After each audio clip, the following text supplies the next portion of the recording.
प्रिय मित्रों, मैं डॉक्टर शालिनी मूलचंदानी, सह आचार्य एवं विभागाध्यक्ष, हिंदी विभाग, राजकीय डूंगर महाविद्यालय बीकानेर।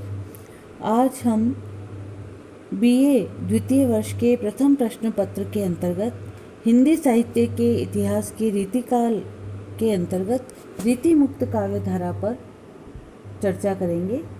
उम्मीद है आप इसे पसंद करेंगे।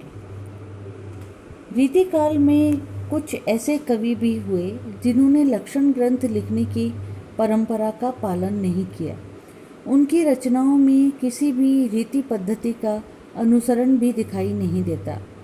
चूँकि ये कवि लक्षण ग्रंथों से मुक्त होकर रचना करते रहे, इसीलिए उन्हें रीति मुक्त कवि माना गया। इन कवियों में घनानंद, बोधा, आलम, ठाकुर, द्विजदेव आदि प्रमुख हैं।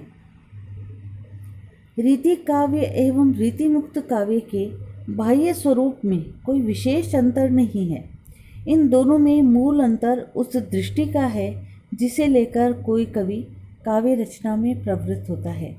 रीति मुक्त कवि अपनी अनुभूतियों की अभिव्यक्ति के लिए काव्य रचना करते हैं, आश्रयदाता की प्रशंसा के लिए नहीं।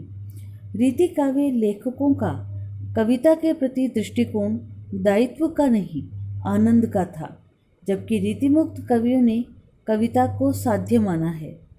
ठाकुर रीति कवियों की रूढ़िगत परिपाटियों की आलोचना करते हुए कहते हैं, डेल सो बनाए आए मेलत सभा के बीच, लोगन कवित्व की वो खेल करी जानो है।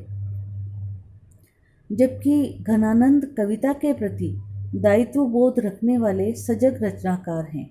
वे कहते हैं, लोग हैं लागी कवित्व बनावत, मोहि तो मोर कवित्व बनावत। रीतिमुक्त कवियों का प्रेम वासनाजन्य व संयोग परक नहीं है। इनके प्रेम में शुद्ध शारीरिक आकर्षण के स्थान पर विरह की गरिमा है। इनका प्रेम एकनिष्ठ व सीधा सरल है।